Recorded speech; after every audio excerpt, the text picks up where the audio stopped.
I wasn't invited to my own grandfather's funeral. I only found out through a Facebook post.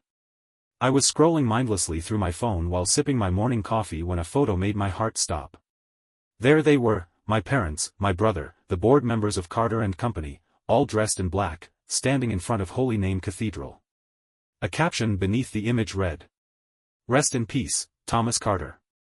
Your legacy will live on." For a moment, the screen blurred. My fingers trembled as I scrolled through the comments. Messages of condolence, heart emojis, prayer hands, everyone knew but me. I felt like I was suffocating. Without thinking, I dialed my mother's number. The phone rang 3 times before she answered. "Evelyn," she said, her tone icy cold. "Mom," I choked out, my voice barely above a whisper. "Why didn't you tell me about Grandpa?" Silence. Then, she spoke words that shattered what little I had left of my family. "You're no longer one of us, Evelyn. There was no need to inform you." I couldn't breathe. "Mom, you can't be serious. He was my grandfather. You had no right to keep this from me." She sighed. "He made his choice, and you made yours. Now, stop calling us. Do not try to come back into our world." And then, the call ended. I stood there, gripping my phone so tightly my knuckles turned white. I had always known I was the black sheep of the Carter family. Ever since my divorce 3 years ago, my parents had distanced themselves from me, choosing my ex-husband over their own daughter. Marriage is not about love, Evelyn, it's about keeping appearances. That's what my mother, Vivian Carter, had said when I told her I was leaving Daniel Whitmore, an up-and-coming cardiologist from one of Chicago's most prestigious hospitals. She never forgave me for it. Neither did my father. But my grandfather? He was different. While my parents obsessed over social status, Thomas Carter built a restaurant empire from nothing. He had scraped and struggled until Carter and Company became one of the largest restaurant chains in the country. And I was the only one in the family who truly listened to his stories, who cared about what he had built. I refused to let them erase me from his life. So, I did the only thing I could. I grabbed my black dress, my heels, and called for a cab. I was going to that funeral. Even if I had to crash it. When I arrived at Rosehill Cemetery, a thick morning fog clung to the ground. The air was crisp with autumn's chill, the golden leaves swirling around my feet. A black sea of mourners stood around the altar, their heads bowed. My parents stood front and center, my brother Mark beside them, his face blank. Board members from Carter and Company were there. Executives. Longtime employees. Everyone but me. My heels clicked against the pavement as I walked forward, the sound cutting through the hushed silence. Heads turned. Murmurs spread through the crowd. And then, my father's gaze locked onto mine. For a second, pure shock flickered across his face. Then his jaw tightened, his hands balling into fists. My mother? She didn't speak. She only narrowed her eyes, her expression a mix of rage and disbelief. Mark took a half-step toward me but hesitated. I walked straight toward the front row. Then, my father stepped in front of me, blocking my path. His voice was low, but every word was laced with venom. "You do not belong here, Evelyn." I swallowed the lump in my throat. "I have just as much right to be here as you," I shot back. "He was my grandfather." "You threw away this family years ago," my father growled. "And now you think you can waltz in here like nothing happened?" My mother leaned in, her voice a whisper but filled with ice. "Leave. Before you make a scene." I refused to move. Then, before my father could speak again, a new voice rang out. "Mr. Carter, you have no authority to deny her attendance." I turned to see Jonathan Lennox, a senior partner from Lennox and Associates, my grandfather's legal team. My father stiffened. "Lennox," he muttered, voice thick with irritation. "What the hell are you doing here?" Jonathan ignored him and turned to me. "Miss Carter, I was instructed to deliver something to you. Privately. But given the circumstances, now is as good a time as any." He pulled a white envelope from his coat. The moment I saw the handwriting on it, my breath caught. It was my grandfather's. I took the envelope, my hands trembling as I broke the seal. Inside, a single letter, written in his careful, steady handwriting. "If this letter has reached you, it means I am gone." I suspect your father and brother have already moved forward without telling you. I'm sorry, my dear, but this was all expected. There is something you must know. Carter and Company is in danger. Your father has been manipulating the board, trying to push me into retirement. But I have gathered proof, and I have entrusted it all to you. By the time you read this, the majority shares of Carter and Company will be under your name. They will try to stop you. They will try to take everything. Do not let them. The company was never meant to be theirs. It was meant to be yours. With love, Grandpa. I read the letter twice, my mind struggling to process the words. The shares were mine. The company was mine. I looked up, and this time, when I met my father's gaze, I saw something new in his eyes. For the first time in my life, I had the upper hand. And I intended to use it. For a long moment, no one spoke. The weight of my grandfather's letter hung between us, its words sinking in. My father's jaw clenched, his knuckles white as he gripped the edge of his suit jacket. Vivian, my mother, stiffened, her manicured nails digging into her clutch. And my brother, Mark, his face flickered between confusion and disbelief. What is this nonsense? My father finally growled. Lennox, I don't know what kind of game you're playing, but this is ridiculous. Jonathan Lennox, still calm as ever, pulled out a second document from his briefcase. This is the official transfer of Carter and Company shares, he said, handing it to me. Signed and notarized by Thomas Carter himself. I took the papers with shaky fingers, my eyes scanning the legal text. 51% ownership. My grandfather had left me controlling interest in Carter and Company. The entire company was mine. I slowly lifted my gaze to meet my father's. The panic was back in his eyes, quickly masked by rage. This is a mistake, he snarled. My father would never hand over control of Carter and Company to. He stopped himself. To me. To the daughter he disowned. But he had, and now there was nothing he could do about it. My mother recovered first, stepping forward with practiced grace. She placed a hand on my father's arm, her lips curling into a rehearsed, fragile smile. Evelyn, darling, she said smoothly, let's not make this a public spectacle. We can discuss this later, in private. I let out a soft laugh, sharp, bitter. Oh. Now you want to talk to me? I folded the letter and placed it carefully inside my purse. Strange. Because the last time we spoke, you told me I wasn't part of this family anymore. A flicker of annoyance crossed her perfectly poised face, but she quickly masked it with faux concern. We were grieving, she said. Emotions were high. I turned to Jonathan. This document is legally binding? He nodded. Absolutely. Thomas Carter left no room for loopholes. I took a slow breath and turned back to my so-called family.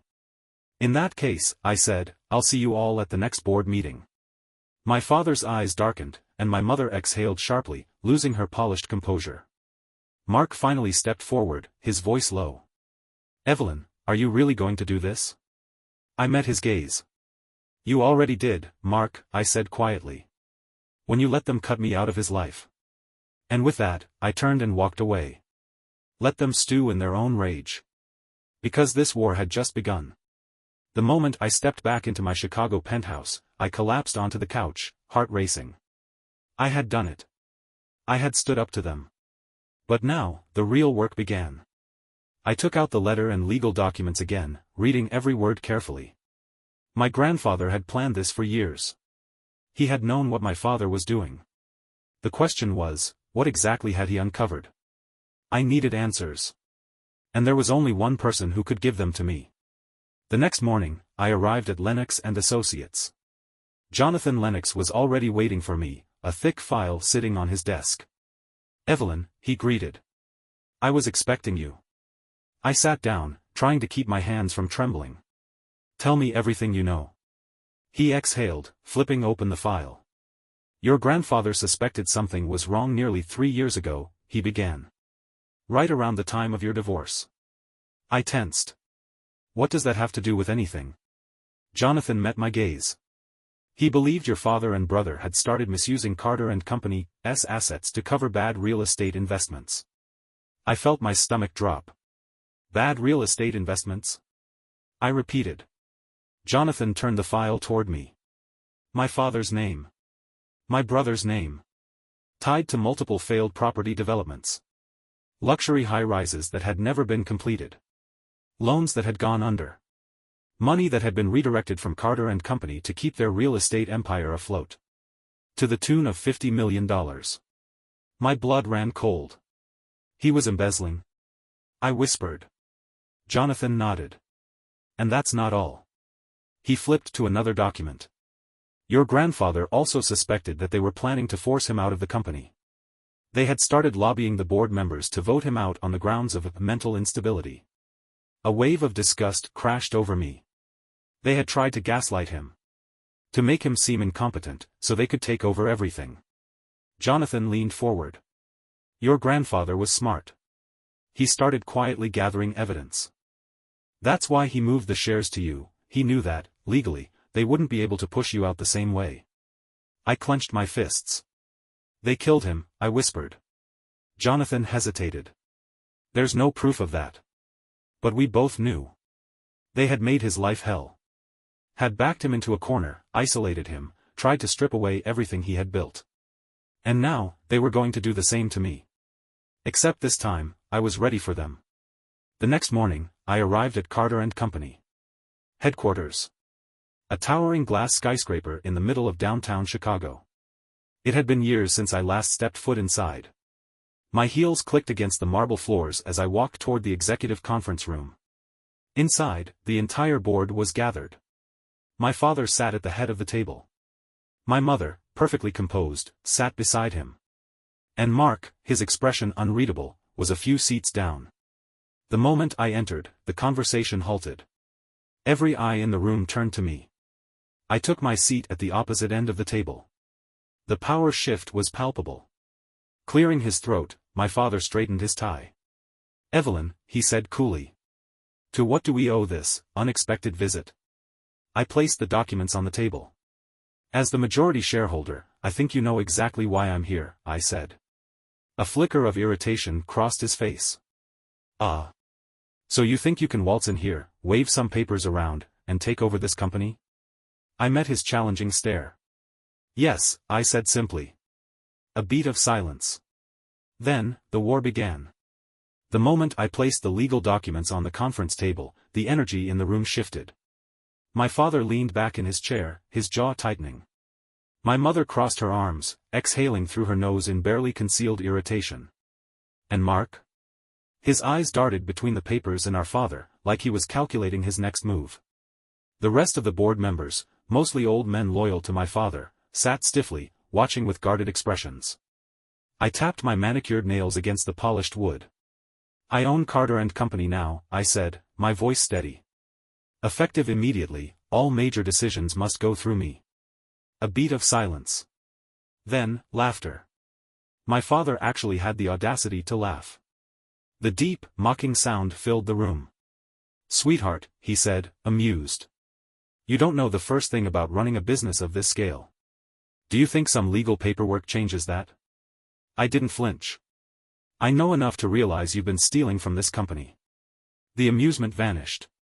His smile dropped, his hands tightening into fists. The boardroom went silent. One of the executives, a man in his 60s named Peter Wallace, cleared his throat. Miss Carter, he said carefully. That's a serious accusation. I pulled a stack of financial reports from my briefcase and slid them across the table. Not an accusation, I said. A fact. Every misdirected fund, every offshore account, every fraudulent transaction, all of it was right there in black and white. My father's face turned pale. My mother's nails dug into her armrest. And Mark? His jaw tightened, but he wasn't looking at me. He was looking at the documents. Like he already knew. Where did you get this? My father finally asked, voice low. I leaned forward, giving him a sharp smile. Grandpa saw through you, I said. He spent 2 years collecting this evidence. And now, I have it. I let that sink in. You funneled $50 million of company funds into your failed real estate projects. Then you tried to cover it up by bribing board members to force Grandpa out. Peter Wallace and a few other board members shifted uncomfortably. Not all of them were guilty. But some were. And they knew I had them cornered. "You're bluffing," my father said, though his voice wasn't as confident as before. I tossed another document onto the table. "This is a subpoena," I said. "The SEC and the FBI have already been alerted. If you fight this, they will tear this company apart investigating you." The boardroom went deathly silent. Then, chaos erupted. Mark was the first to react. He stood up so fast his chair scraped against the floor. "You involved the FBI?" he hissed. "Do you even know what you've done?" "Yes," I said. "I'm saving Carter and Company before you idiots destroy it." My father slammed his palm against the table. "This is our company, Evelyn," he shouted. "No, Dad. It was Grandpa's. And now, it's mine." Vivian, my mother, let out a sharp, bitter laugh. "Oh, please," she sneered. "You think you're some kind of savior? Do you even understand what you've done?" I met her furious gaze. "What I've done," I said evenly, "is stop you from dragging this company into bankruptcy and scandal." She scoffed, shaking her head. "You think the board will follow you over your father?" I turned to the board members. "Any of you want to go down with him?" I asked, gesturing to my father. "Because the SEC and the Justice Department will want names." Peter Wallace wiped sweat from his brow. Some of the men looked nervous. They weren't loyal to my father, they were loyal to their wallets. And if I had control of the company, they would follow me instead. My father realized it too. His face darkened. "Fine," he spat. "You want to play CEO? Let's see how long you last before you fail." He turned to Mark. "Son, let's go." For the first time, Mark hesitated. I saw it in his face, the moment of doubt. He wasn't sure if he was on the winning side anymore. "Mark," my mother snapped. "Get up. Now." Mark looked at me. Then at the documents. Then at Dad. And in that moment, he made his choice. He sat back down. "I think I'll stay," he said quietly. Vivian inhaled sharply. "Mark." "No, Mom," he interrupted. "I think we should hear Evelyn out." My father stared at him, like his own son had just betrayed him. "Unbelievable," he muttered. Then, turning on his heel, he stormed toward the exit. My mother followed, her face tight with fury. The door slammed behind them. The boardroom was silent. Then I turned to face the remaining board members. "Now," I said, smoothing my blazer. "Shall we get to work?" After the meeting, Mark found me in my office. I barely looked up from my laptop. "You should have left with them," I said coldly. He sighed, stepping inside. "You know they would have thrown me under the bus the second it suited them." I scoffed. "And you expect me to trust you?" "I expect you to be smarter than them," he shot back. I finally looked at him. "Why did you stay, Mark?" He ran a hand through his hair, looking almost exhausted. "Because Dad's an idiot," he admitted. "And you?" He let out a short laugh. "Are terrifying when you want to be." I smirked despite myself. "So," he said, crossing his arms. "What's the plan, boss?" I leaned back in my chair. "The plan is to clean house. Everyone who helped Dad embezzle money, gone. We're bringing in new leadership." Mark nodded. "You're serious about this?" "Dead serious." He let out a breath. "All right," he said. "Then I'm with you." For the first time in years, I felt like we might actually be on the same side. And maybe, just maybe, we had a chance to fix what our parents broke. For the first time in 3 years, I walked into Thomas Carter's office, my office now. The room was exactly as I remembered it. A mahogany desk, polished to perfection. Shelves lined with leather-bound books. A portrait of my grandfather hung behind the chair, his sharp blue eyes staring out over the room. I inhaled deeply. This was mine now. But there was still unfinished business.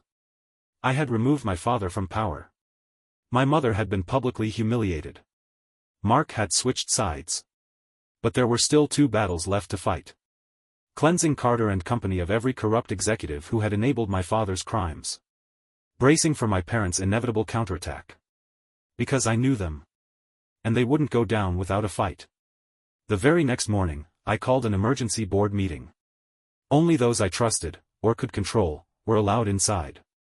Some of my grandfather's old allies had reappeared, now that my father was gone. Peter Wallace, who had been on the fence, sat stiffly, watching me carefully. "Let's get to business," I said, flipping open a folder labeled terminations. The names were all there. 5 board members who had taken bribes from my father. 3 senior executives who had helped falsify company records. And 1 chief financial officer who had knowingly signed off on every crime my father committed. I slid the folder across the table. "These individuals," I said, "are to be immediately removed from their positions." The room stiffened. Peter rubbed his temples. "Evelyn, this is a drastic move." "Are you sure?" I cut him off.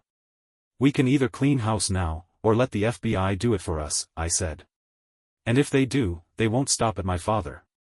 They'll come after anyone who even looked the other way." I let that sink in. One by one, the board members began nodding. Peter let out a slow sigh and finally said, "Very well. We'll move forward with the terminations." A smirk tugged at my lips. One battle won. By the next week, my father's old allies were gone. For the first time in years, Carter and Company was free. But something still nagged at me. I kept thinking about my grandfather's last months. His tired voice during our final phone call. The way he had glanced over his shoulder when we last met in person. Something didn't add up. Then, one night, I received a sealed envelope at my penthouse. No return address. Inside was a hospital report. Thomas Carter's death certificate. Cause of death, heart failure. I knew that already. But what caught my attention was the signing physician's name. Dr. James Sullivan. My father's oldest friend. A real estate investor. And more importantly, not a cardiologist. Something inside me clicked. I grabbed my phone and dialed Mark. "Hey," he answered, sounding half asleep. "Get up," I snapped. "I need you to pull Grandpa's full medical records." He groaned. "Evelyn, it's midnight. Now, Mark." Something in my tone made him shut up. 30 minutes later, I was staring at the real report. And my blood ran cold. My grandfather hadn't died of heart failure. The real report listed traces of digitalis in his system, a drug that can cause cardiac arrest if given in high doses. A drug that could easily go unnoticed in an elderly patient. I clutched the paper in my shaking hands. "Jesus Christ," Mark whispered. "They killed him." I couldn't speak. I had suspected it, but seeing the proof, it broke something inside me. Our father and mother had murdered their own flesh and blood to take control of the company. And I had just stolen it back. Mark suddenly looked sick. "You think they'll come after you next?" he asked. I stared at the report. Then back at my brother. "No," I said. "Because I'm going to end this first." I waited for my parents to make their move. And they didn't disappoint. A week later, my mother arranged a press conference. She stood on the steps of Carter and Company headquarters, tears in her eyes, playing the grieving widow. "My father-in-law was a great man," she said, her voice shaking. "But I fear his company has fallen into the wrong hands." She glanced at the cameras, letting them drink in her carefully rehearsed sorrow. Then, she said the words I knew were coming. "My daughter Evelyn is not mentally fit to run Carter and Company." There it was. The same tactic they had tried to use against Grandpa. The same smear campaign. I stepped onto the podium. The cameras whipped toward me. I held up a single piece of paper. "This," I said, "is the real cause of my grandfather's death." Gasps rippled through the crowd. My mother's smile faltered. I turned to her, my voice steady. "He didn't die of natural causes," I continued. "He was murdered." I let the word sink in. "And guess who signed the falsified report?" I held up another document. Dr. James Sullivan. The crowd exploded with questions. Flashes blinded me. But I was looking straight at my mother. For the first time in her perfectly controlled life, she looked afraid. Then, before she could say anything, a new voice rang out. "Vivian Carter, you're under arrest for conspiracy to commit murder." The FBI agents swept in. The next few minutes were chaos. Reporters shouted questions. Cameras flashed. And I watched as my mother, the cold, ruthless woman who had once disowned me, was dragged away in handcuffs. Beside her, my father stood frozen, his face ashen, his world shattered. I leaned in close as they took her away. "Game over, Mom," I whispered. She didn't look at me. Because she knew I had won. 1 year later. Standing at Rosehill Cemetery, I placed a white lily on my grandfather's grave. Carter & Company had just reported its best financial quarter in a decade. Mark had started his own consulting firm, finally free of our parents' influence. And as for my father? Serving 20 years in federal prison. My mother? She had cut a deal, testifying against him in exchange for a lesser sentence. Justice had been served. I exhaled softly, my breath visible in the crisp autumn air. I did it, Grandpa. A breeze swept through the cemetery, rustling the leaves. I could almost hear his voice. "I knew you would, kiddo." I smiled. Then, without looking back, I walked away. Toward the future I built with my own hands. Thank you for watching the video. Like it if you watched the video to the end and don't forget to subscribe. Have a nice day.